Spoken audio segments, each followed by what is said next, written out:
Meskipun Palestina sedang terluka, tapi Palestina justru bisa mengumpulkan kita bersama di tempat ini secara virtual untuk saling bersilaturahmi. Dari sini saja Palestina yang sedang terluka masih bisa memberikan kontribusi bagi kita, yaitu mengumpulkan kita untuk saling bersilaturahmi satu sama lain.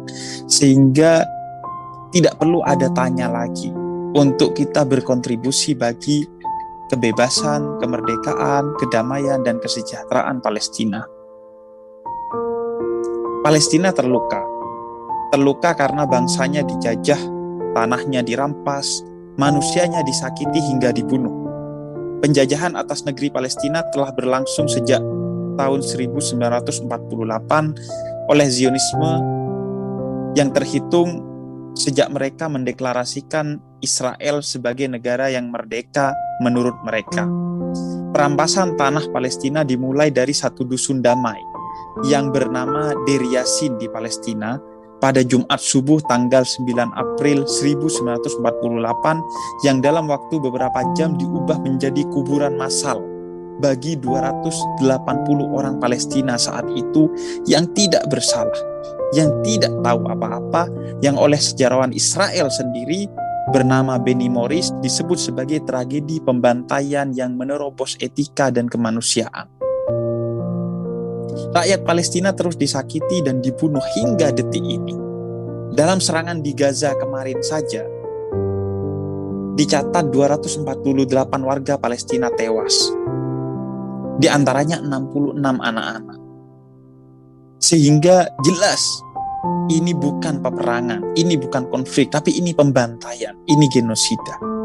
800.000 orang terputus dari akses air, 17.000 rumah hancur, 53 sekolah rusak, dan 6 rumah sakit hancur, serta 50% infrastruktur di Gaza rusak karena serangan kemarin selama 11 hari saja. Bayangkan, ini bukan peperangan. Tidak ada peperangan yang model begini. Ini adalah pembantaian, ini adalah penjajahan.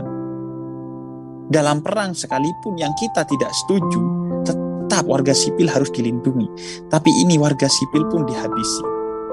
Gaza seolah menjadi penjara terbesar di dunia hingga saat ini.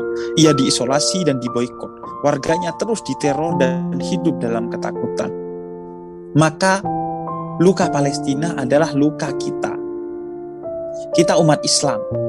Karena sabda Nabi Muhammad SAW menyebut kita seperti satu tubuh, di mana kalau kaki terluka maka mata akan otomatis menangis. Palestina adalah ekspresi ukhuwah Islamiyah kita. Kita sedang diuji sebagai umat Islam. Apakah kita akan berukhuwah, bersatu padu untuk menyatukan barisan melawan penjajahan Israel atas Palestina? Inilah ekspresi atau output dari sholat berjamaah kita setiap hari. Apakah kita juga akan berjamaah melawan Israel? Kalau kita masih disibukkan oleh saling caci maki satu sama lain, maka Israel bukan hanya tidak akan hancur, tapi Israel masih ada dalam diri kita. Diri kita yang saling mencaci satu sama lain. Luka Palestina adalah luka kita orang Indonesia, apapun agamanya. Karena kemerdekaan kita dibantu oleh Palestina, dan kita juga telah berjanji sejak pembukaan UUD 1945 bahwa penjajahan di atas dunia harus dihapuskan dan perdamaian yang abadi harus diwujudkan. Karena itu Palestina adalah ujian bagi ukhuwah wataniyah kita sebagai sesama orang Indonesia. Kita bersatu padu tidak untuk melawan Israel dan memerdekakan Palestina. Inilah ujian persaudaraan kita sesama bangsa Indonesia apapun agamanya. Juga luka Palestina adalah luka kita secara utuh umat manusia, apapun agamanya dan apapun bangsa dan negaranya. Karena siapa yang bukan saudaramu dalam agama, maka ia adalah saudaramu dalam kemanusiaan. Tidak perlu melihat apa agamanya, tidak perlu bahkan menjadi orang beragama untuk membela Palestina. Cukup menjadi manusia, kita akan terpanggil untuk membela Palestina. Palestina adalah ekspresi ukhuwah insaniyah kita, ukhuwah sebagai sesama manusia. Kalau urusan Palestina tidak bisa mengetuk persaudaraan kemanusiaan kita, maka jangan berharap dalam urusan-urusan lain. Karena Palestina adalah tragedi terbesar dan paling mengerikan abad ini. Tidak ada agama yang melegalkan, apalagi mengajarkan pencurian hak, kekerasan, dan apa-apa yang kita lihat di Palestina itu. Semua agama mengajarkan untuk saling mengasihi, saling mencintai, saling melindungi satu sama lain. Karena itu Israel sebagai proyek Zionisme ditolak pertama kali justru oleh Yahudi Ortodoks sendiri pada tahun 1938 di Yerusalem dengan berdirinya organisasi Yahudi Ortodoks bernama Neturei Karta dengan slogan Yahudi bersatu melawan Zionisme. Ada pula nama Rachel Corrie, remaja Amerika keturunan Yahudi sendiri yang pada tanggal 16 Maret 2003 di umurnya yang baru 23 tahun dia mati dibuldoser oleh tank Israel karena dia menghalangi tank Israel yang mau menghancurkan rumah milik rakyat Palestina.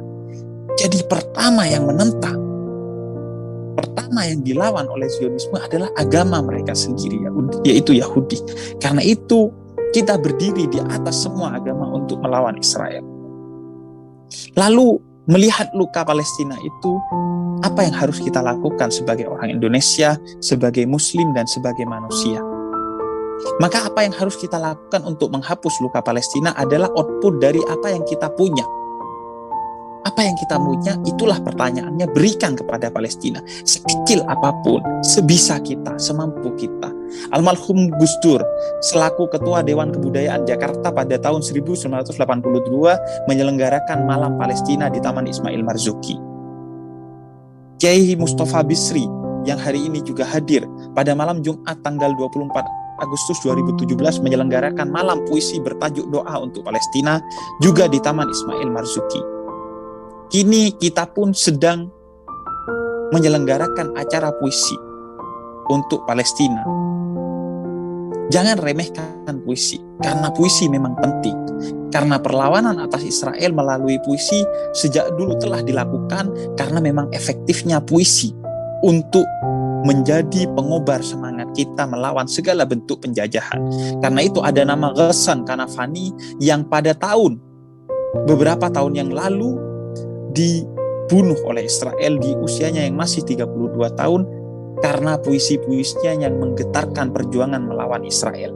Karena besarnya pengaruh puisi sehingga dia harus dibunuh.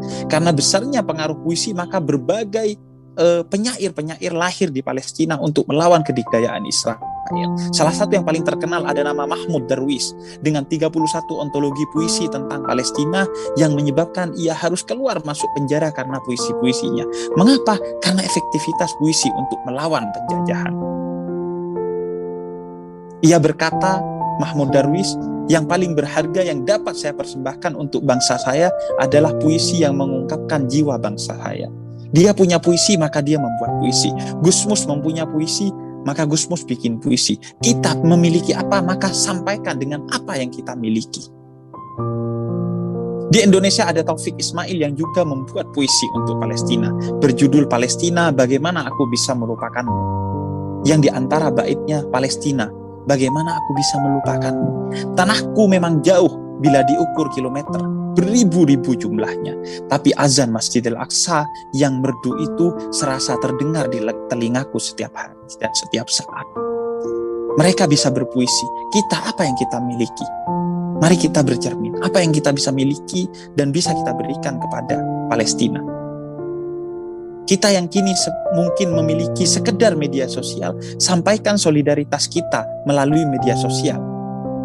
Karena jangan remehkan media sosial. Begitu efektifnya media sosial hingga Israel harus mengontrol media sosial dan melemparkan berbagai propaganda di media sosial untuk menghancurkan barisan solidaritas untuk Palestina di media sosial.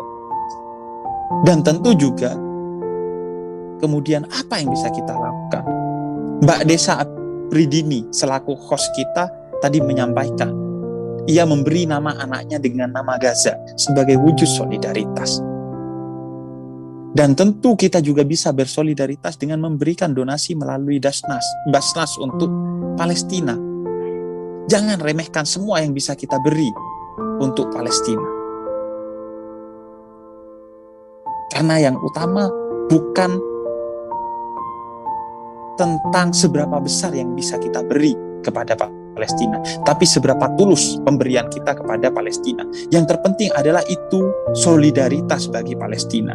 Seperti ibu dari Rachel Corrie, yang anaknya dibunuh membela Palestina meskipun dia seorang Yahudi, dia tetap menggugat secara perdata di pengadilan Amerika atas kejahatan Israel. Dan meskipun dia kalah, dia tetap mengatakan, kata dia, tidak penting saya menang atau kalah di pengadilan, tapi yang terpenting saya mau mengabarkan kepada dunia bahwa anak saya dibunuh oleh Israel karena membela Palestina, dan karena itu mari jangan sia-siakan darah dan nyawa anak saya dengan kita bersatu padu melawan Israel meskipun dia kalah.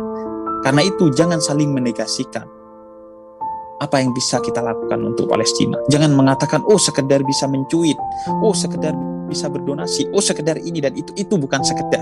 Semua yang bisa kita lakukan, yang kita miliki, persembahkan untuk Palestina. Karena yang terpenting adalah apa yang bisa kita berikan secara tulus.